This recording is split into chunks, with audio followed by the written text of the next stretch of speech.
টি-20 series জয়ের পুরস্কার পেলেন টাইগার ক্রিকেটাররা। আইসিসি র্যাঙ্কিংয়ের 8 নম্বর বোলার মোস্তাফিজ, মেহেদী 14 আর 19 নম্বরের রিশাদ 21 ধাপ এগিয়েছেন ইমন। আয়ারল্যান্ডের বিপক্ষে সিরিজ জিতলেও সন্তুষ্ট হবার সুযোগ নেই। বিশ্বকাপের আগে আরও উন্নতির তাগিদ। ক্রিকেটারদের ইনজুরি মুক্ত থাকার পরামর্শ নাফিস ইকবালের। 1-0 ডাউনের পর যে চ্যালেঞ্জটা নিছে, that was a good preparation. Hopefully প্লেয়াররা বিপিএলে সুস্থভাবে ভালোভাবে খেলে ওয়ার্ল্ড কাপে you will get the final thing. BPL নিলামে ফ্র্যাঞ্চাইজিগুলো এমন কাড়াকাড়ি করবে স্বপ্নেও ভাবেননি সাকলাইন। 44 লাখের রাজশাহীতে জায়গা পেয়ে উচ্ছ্বসিত রাইজিং স্টার তারকা। প্রতিদিন দিতে চান আস্থার। রান পাহাড়েও স্বস্তি মিলল না ভারতের। টানা দ্বিতীয় সেঞ্চুরি হাঁকিয়েও পরাজিত বিরাট কোহলি। 4 বল হাতে রেখে মার্করামের শতকে 359 চেজ করল সাউথ আফ্রিকা। এবং এশিয়ান কাপ বাছাইয়ে 3 ম্যাচ আয়োজন করেই বাজিমাত ফুটবল ফেডারেশনের। আয় হয়েছে 4,23 লাখ টাকা। ভারত ম্যাচের ইনকাম সবচেয়ে বেশি, 1,88 লাখ। আয়ারল্যান্ডের বিপক্ষে টি-20 সিরিজ জয়ে আইসিসি র্যাঙ্কিংয়ে উন্নতি করেছেন বাংলাদেশের ক্রিকেটাররা। টি-20 বোলারদের তালিকায় 8 নম্বরে উঠে এসেছেন মোস্তাফিজুর রহমান। আয়ারল্যান্ডের বিপক্ষে সিরিজের প্রথম টি-20 হেরে যাওয়ায় সিরিজ নিয়ে শঙ্কা জেগেছিল সমর্থকদের মনে। তবে পরের 2 ম্যাচ দাপটের সঙ্গে জিতে সিরিজটাও পকেটে ঢুকিয়েছে বাংলাদেশ। এক পঞ্জিকা বর্ষে সর্বোচ্চ 15টি টি-20 জয়ের রেকর্ডও করেছে লিটন দাসের দল। এবার সিরিজ জুড়ে ভালো খেলার পুরস্কার দিল আইসিসি। 3 ইনিংসে 77 রান করে 21 ধাপ এগিয়েছেন পারভেজ ইমন। তার বর্তমান অবস্থান 38তম। 2 ইনিংস ব্যাট করে 89 রান করে 5 ধাপ লাফ দিয়েছেন তাওহিদ হৃদয়। এই ডান হাতে ব্যাটার বর্তমানে 43তম স্থানে উঠে এসেছেন। টি-20 বোলারদের র্যাঙ্কিংয়ে চমক দেখিয়েছেন মোস্তাফিজ। তিনি বর্তমানে টি-20-র 8 নম্বর বোলার। 2 ম্যাচ খেলেই সিরিজ সেরা পুরস্কার পাওয়া শেখ মেহেদী এগিয়েছেন 3 ধাপ। তার বর্তমান অবস্থান 14তম। রিশাদ 5 ধাপ এগিয়ে বর্তমানে আছেন 19 নম্বরে, আর নাসুম আছেন 25-এ। প্রায় 3 মাস পর প্রতিযোগিতামূলক টি-20 ক্রিকেটে ফিরছেন সাকিব আল হাসান। আরব আমিরাতের আইএল টি-20-তে রাতে মুখোমুখি হবে এমআই এমিরেটস বনাম গালফ জায়ান্টস। স্কোয়াডের গভীরতা এবং দলের কম্বিনেশন বলছে এই ম্যাচে সাকিবের খেলার সম্ভাবনা বেশ দীর্ঘ। চলতি আইএল টি-20-র জন্য নিলামের বাইরে সরাসরি চুক্তিতে সাকিবকে দলে নেয় এমআই এমিরেটস। আল হাসান স্কোয়াডে যোগ দেওয়ার পর থেকে সোশ্যাল মিডিয়ায় এমআই এমিরেটস দল নানাভাবে নিজেদের উৎসাহ উদ্দীপনা ব্যক্ত করেছে। এমআইয়ের স্কোয়াডে এম গাজনফার বাদে নাই আর কোনো বিশ্বায়িত স্পিনার। স্কোয়াডের একমাত্র spin bowling allrounder Al Hasan. 2-2 4 মিলিয়ে রাতেই এমআই পরিবারের হয়ে সাকিবের ডেবু হওয়ার সম্ভাবনা প্রবল। খেলা শুরু হবে রাত 8:30টায় দুবাই আন্তর্জাতিক ক্রিকেট স্টেডিয়ামে। Inside edge onto boot onto the stumps and Shakib has 4. Well, he has been superb. He was superb with a bat and he's been almost আয়ারল্যান্ডের বিপক্ষে সিরিজ জয়ের পর অঙ্কনের হাতে ট্রফি তুলে দেয়া কিংবা ওকে ঘিরেই উদযাপনের মঞ্চ তৈরি করা, এসব লিটনকে করেছে বাকিদের চেয়ে আলাদা। তবে লিটন শুধু এমন উদারতাই নয়, সাফল্যের দিক থেকেও দেশের সব অধিনায়ককে টপকে উঠেছেন একেবারে শীর্ষে। 2006 সাল থেকে টি-20 খেলা বাংলাদেশ এখন পর্যন্ত ক্যাপ্টেন পেয়েছে প্রায় 1 ডজন। তালিকার সেই 12 নম্বর নামটা লিটন দাস। আগের 11 ক্যাপ্টেন প্রায় 2 দশকেও যে রেকর্ড গড়তে পারেননি, সেটি মাত্র 1 বছরেই করেছেন লিটন দাস। দেশের একমাত্র অধিনায়ক হিসেবে 5 টি-20 সিরিজ জয়ের কীর্তি করেছেন এলকেডি। মজার বিষয়, এই 5 টি-20 সিরিজের সবকটাই চলতি বছরই। এমন দুর্দান্ত রেকর্ড গড়তে লিটন খুব বেশি ম্যাচ যে খেলেছেন ব্যাপারটা এমনও নয়। পরিসংখ্যান বলছে টি-20-তে বাংলাদেশকে সবচেয়ে বেশি ম্যাচ নেতৃত্ব দিয়েছেন মাহমুদুল্লাহ রিয়াদ। 43 ম্যাচে রিয়াদের জয়, 16 ম্যাচে 4 ম্যাচ কম দায়িত্ব পালন করলেও সাকিব আল হাসানও দলকে উপহার দিয়েছেন 16 জয়। তবে মাত্র 29 ম্যাচেই 15 জয় পাওয়া লিটনের সামনে সুযোগ আছে সবাইকে ছাড়িয়ে যাবার।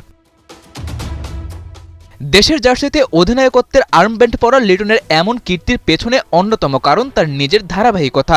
120 বলের এই ফরম্যাটে এখন পর্যন্ত লিটন ম্যাচও খেলেছেন 120টা, যেখানে অধিনায়ক হিসেবে মাত্র 29 ম্যাচেই 5 হাফ সেঞ্চুরিতে 650-এর বেশি রান তার। আর ক্যাপ্টেন্সি ছাড়া 91 ম্যাচ খেলে ওর 50 মাত্র 11টা। বোঝাই যায় ক্যাপ্টেন্সি পেয়েই জ্বলে উঠেছেন উইকেট কিপার এই ব্যাটসম্যান। তবে এসব পারফরম্যান্স আর সাফল্যের বাইরেও লিটন দাস হয়তো ইতিহাসের পাতায় আলাদাভাবে ঠাঁই পাবেন ওর সত্যিকারের নেতৃত্ব গুণে।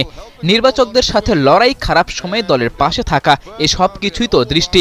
টাইগার ক্রিকেটে এমন গার্ডস দেখানো ক্যাপ্টেন ছিলই তো হাতে গোনা 2-1 জন। সেই তালিকাতেই হয়তো নাম উঠবে লিটন দাসের।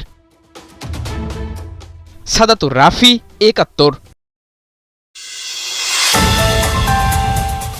বিশ্বকাপের মহারণে নামার আগে শেষবারের মতো কোনো বাইলেটারাল সিরিজ, নেট প্র্যাকটিসের বাইরে কোনো প্রতিপক্ষের সাথে শেষবার নিজেদের বাজিয়ে নেয়ার সুযোগ। অপোনেন্ট হিসেবে আইরিশরা তাই যতই দুর্বল হোক, টি-20 সিরিজটার তাই ছিল বাড়তি গুরুত্ব।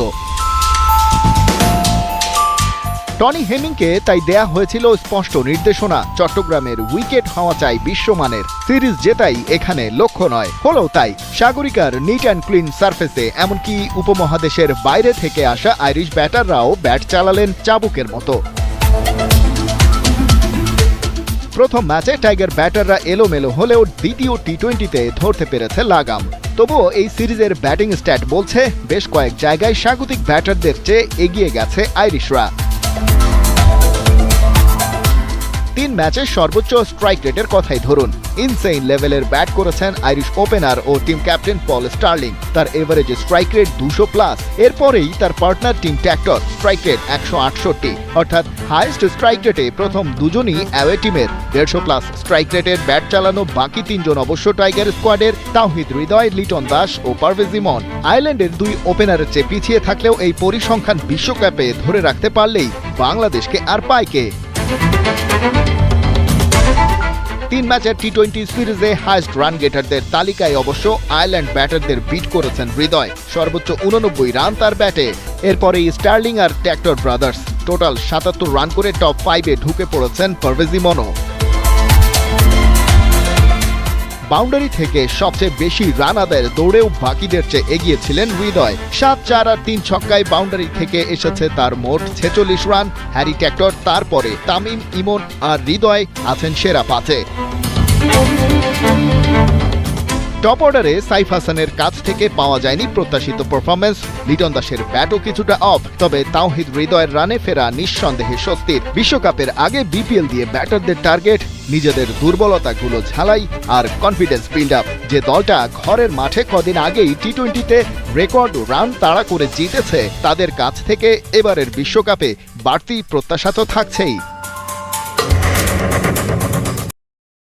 এবারে ভারত দক্ষিণ আফ্রিকা ওয়ানডে সিরিজের খবর। ভারতের দেয়া 359 রানের পাহাড় সম টার্গেট টপকে সিরিজের সমতা আনলো দক্ষিণ আফ্রিকা।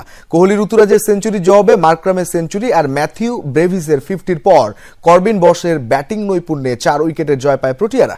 জয়পুরে টস হেরে ব্যাট করতে নেমে শুরুতে হোঁচট খেলেও পরবর্তীতে দ্রুত পরিস্থিতি নিয়ন্ত্রণে আনে বিরাট কোহলি ও ঋতুরাজ গায়কোয়াড়। বিরাটের টানা দ্বিতীয় সেঞ্চুরির দিনে গায়কোয়াড় দেখা পান ক্যারিয়ারের প্রথম সেঞ্চুরির। দক্ষিণ আফ্রিকার বিপক্ষে তাদের রেকর্ড 195 রানের পার্টনারশিপে 5 উইকেট হারিয়ে 358 রান সংগ্রহ করে ভারত। জবাবে ব্যাট করতে নেমে কুইন্টন ডিককের উইকেট হারালো দক্ষিণ আফ্রিকার রানের চাকা সচল রাখেন এইডেন মার্ক্রাম ও টেম্বা বাফুমা। বাফুমা ফেরেন 46 রানে, শতক হাঁকিয়ে 110 রানে ফেরেন মার্ক্রাম। এরপর হাল ধরেন ম্যাথিউ ও ব্রেভিস, দুজনে হাঁকান 50 আর শেষটায় কেশব মহারাজকে সঙ্গে নিয়ে ম্যাচ জিতিয়ে ফেরেন কর্বিন বস। সামনেই টি-20 লিগগুলোর ব্যস্ততা, এ নিয়ে পাকিস্তান ক্রিকেট বোর্ড প্রকাশ করেছে এনওসি পাওয়া খেলোয়াড়দের তালিকা। কেন্দ্রীয় চুক্তিতে থাকা 12 জন খেলোয়াড় ছাড়পত্র পেলেও সবুজ সংকেত পাননি কেবল অধিনায়ক সালমান আলী আঘা, জানিয়ে চলছে বিস্তর আলোচনা। এর পিছনে মূল কারণ কি? অনেকে বলছেন বোর্ডের সাথে আঘার সম্পর্কটা নাকি ঠিকঠাক নেই, তবে বাস্তবতা তা বলে না। আদতে সালমানকে নিতে কেউ আগ্রহই দেখায়নি, ফলে এনওসি পাওয়া না পাওয়া আলাদা কোনো গুরুত্ব বহন করছে না। অবশ্য আগ্রহ না দেখানোর যথেষ্ট কারণও রয়েছে। এবছরের পরিসংখ্যানটাও যে নেই তার পক্ষে। 32 ইনিংসে 26.04 গড়ে তার সংগ্রহ 626 রান। স্ট্রাইক রেটটাও মাত্র 115.31। নামের পাশে অলরাউন্ডার ট্যাগ থাকলেও বল হাতে তেমন কিছুই তিনি করতে পারেননি। 11 ম্যাচে বল হাতে শিকার করেছেন মোটে 3 উইকেট। অন্যদিকে যাদের এনওসি দিয়েছে সেই প্রক্রিয়াটাও বেশ জটিল ছিল বটে। এশিয়া কাপের পরই পিসিবি প্লেয়ারদের এনওসি বাতিলের ইমেল পাঠায়, যদিও ক্রিকেট অস্ট্রেলিয়ার জোরালো মধ্যস্থতায় সেই সিদ্ধান্ত পাল্টে যায়। সালমান দল না পেলেও এবারের বিগ ব্যাশে মাঠে নামতে যাচ্ছেন বাবর আজম, শাহিন আফ্রিদি, মোহাম্মদ রিজওয়ান, শাদাব খান এবং হারিস রৌফ।